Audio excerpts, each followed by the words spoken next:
సాంప్రదాయ పంటలు సాగు చేసే రైతులు ఆయిల్ ఫామ్ సాగు చేసి అధిక లాభాలు పొందవచ్చని మాజీ మంత్రి అల్లుల ఇంద్రకరణ్ రెడ్డి అన్నారు.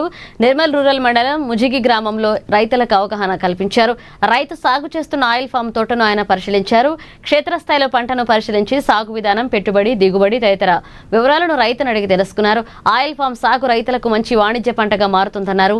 అయితే ఆయిల్ ఫామ్ దీర్ఘకాలిక పెట్టుబడితో కూడిన పంట అని, నాటిన వెంటనే ఆదాయం రాదు అని, 3వ సంవత్సరం నుంచి పంట దిగుబడి ప్రారంభమవుతుందన్నారు. ఎవరు నమ్మని రోజు కూడా మన ముదిగి 30 ఏళ్ళు ఉండేదానికి మనము కొద్దిగా కష్టపడితే ఆర్థికంగా బలపడే రకంగా ఉంది. కొద్దిగా మేనత్ ఎక్కువ చేస్తే కూడా మంచిగా ఉంది. ఇప్పుడు మధ్యలో మనకు కోకు కూడా ఇస్తున్నారు. అషరాపేట, ఖమ్మం ఏరియాలో దానికి ఎకరానికి 2 లక్షల రూపాయలు ఆదాయం కూడా దానికి వస్తుంది. అది కూడా మనకి ఇప్పుడు తొందరగానే తీసుకొచ్చి ఇవ్వడానికి కూడా సిద్ధమవుతున్నారు. ఇప్పుడు ఎట్లా అయిపోయిందంటే ప్రతి ఒక్కరు మూతుడు టాక్ వెళ్ళిపోయి అందరు కూడా మేము ఆయిల్ ఫామ్ పెట్టకపోతే అని బాగా మంది ఇప్పుడు డీడీలు గట్టి రాయించుకుంటున్నారు. పెట్టి అక్కడ మొలక పెడితే ఆ మెంతేమో ఉంటుంది కదా, మెంతాలు గింత మొలక వస్తుందట.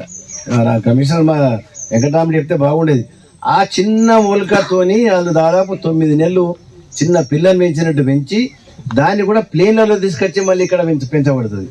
వాటిగా షిప్పులలో రాదు. అది మళ్ళీ కోల్డ్ స్టోరేజ్ దాంట్లో పెట్టి తీసుకొచ్చి ఇక్కడ చెట్టును మళ్ళీ దాదాపు ఇంకొక 9 నెలలు మళ్ళీ పెంచితే ఇంత ఇంత పెద్ద మొక్క అయితే మనం భూమిలో పెట్టినాక 3 సంవత్సరాలకు అది మనకు ఫలితం ఇస్తుంది. ఇలాంటి 1,00,000 మంది వచ్చి అక్కడ మంది బాగుండి దీనికోసం కొట్లాడుతున్నారంటే ఏ గవర్నమెంట్ అనేది దిగస్తుంది. ఈ విధంగా మిషనరీ ఇక మన నిర్మల్ ఎమ్మెల్యే ఎటువంటి వాడు దొరికిందంటే అభివృద్ధి నిరోధకుడు.